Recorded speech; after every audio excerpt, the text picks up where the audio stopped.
Okay, now we're going to do the counterterrorism one. What is counterterrorism? Counterterrorism is stopping people from actually destroying your landmarks, destroying parts of the country, or basically even parts of business. Now, counterterrorism can also go onto the part of cyber terrorism. It is very different, but it is also along that aspect. It is still terrorism, where you're just actually using different kinds of bombs. You can use the electron, or you can use Simtex and C4. Very different. So, we're going to go through counterterrorism. So, counterterrorism. Who is going to handle that?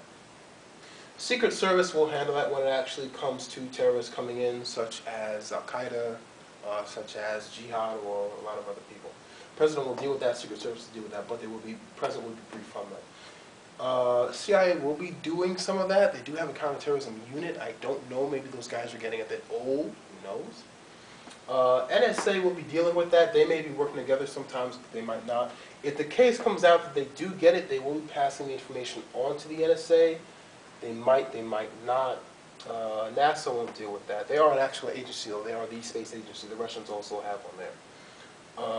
NRO, let's not talk about that because it doesn't exist, so just block that out. Department of Defense, they do have, I believe, a terrorism field. They actually may have a cyber one, actually. But also, Homeland Security, that's another big one. They're going to do that. So, terrorism. Now, let's actually go back to the chart we actually had. Let's say this is Bob, and let's say Bob's a terrorist. And Bob just came to America from Rodney. We're going to use the same thing. So, Rodney is his country over here. America is his country over here. Bob, this is his country. Sally, this is his country. Bob's not a terrorist. Bob's a good guy. Sally is a bad girl. So, Sally comes from the capital of Rodney, and her people were just bombed by this group of people who work in America. Or, better yet, Sally worked for an American company in Rodney, and the problems that Rodney had, they actually had to shut down the businesses there. So Sally lost her job. Now she can't feed her kids, but she's very intelligent. She served as a secretary to the president of a large corporation. So now, Bob works, let's say, Bob works at all of these agencies here, just an example. Bob works there. Sally is a terrorist. Sally's coming over to America. Okay? Now, Sally is going to go from the capital, and she is going to fly over to America here, to the capital. Now, what can Sally do? Sally isn't a professional killer, but she's just someone who is really upset. She doesn't like America. She doesn't like the business policies. She doesn't like Bush. She doesn't even like the way we drink our coffee. Honestly, who does? But actually, that's not the point. So Sally gets upset. She wants to bomb the Capitol or bomb something. Or better yet, the president is actually going to be giving a speech in D.C., and he's going to be in the open.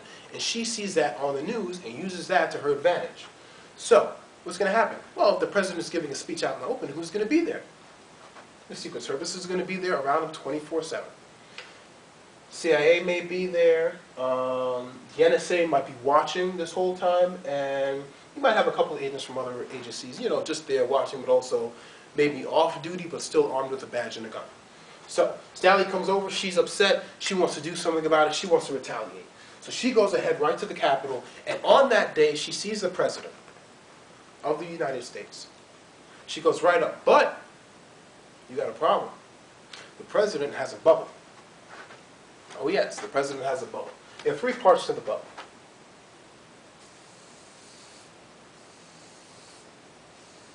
You got the outer ring, which are probably Secret Service agents just walking around looking at people. You got the inner ring here that actually doing metal detectors, and you got people here who are actually going to be doing pat-downs. She can't get here, but she can get to the outer ring. But she can't look suspicious. So what she's actually going to do is she's going to roll it. She's probably going to have a backpack with a bomb in it and some kind of switch. Now, how's she going to know this? You go online. You can find more information of Area 51 online. You can find more information about building a nuclear bomb. For some reason, we just stuff this stuff online. It's ridiculous. But yet, we can't get out of debt and stop buying from China.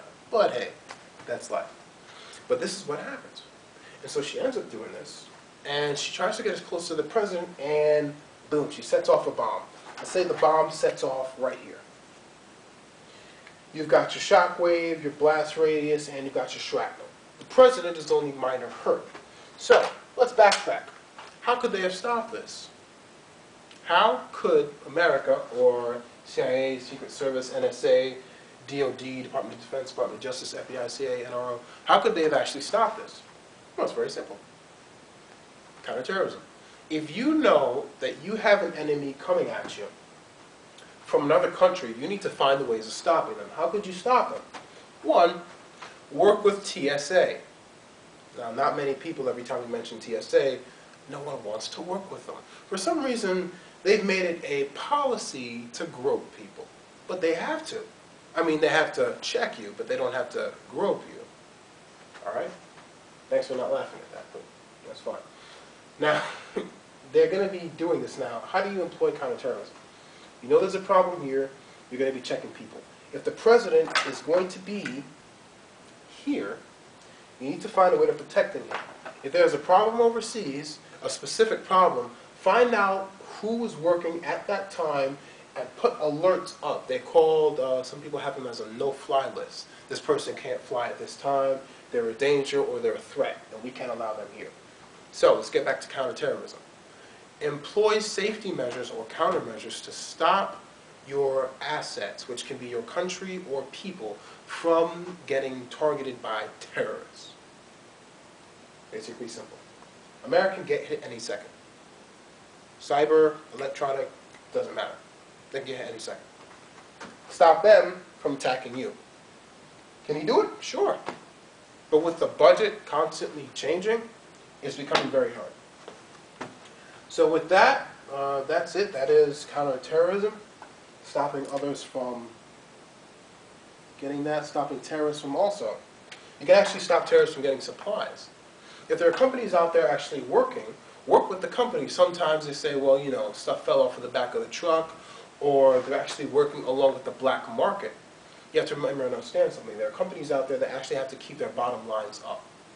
You have to constantly make money. If the company heads are not making money, guess what's going to happen? They got to find other ways to make money, and they will go to the black market to do it. Whether it's uranium, whether it's gold, whether it's silver, whether it's copper, whether it's even removing waste, they will do it. And there's a lot of waste in the third world countries. So when it comes to that, you have to find a way. Very simple. And that's counterterrorism.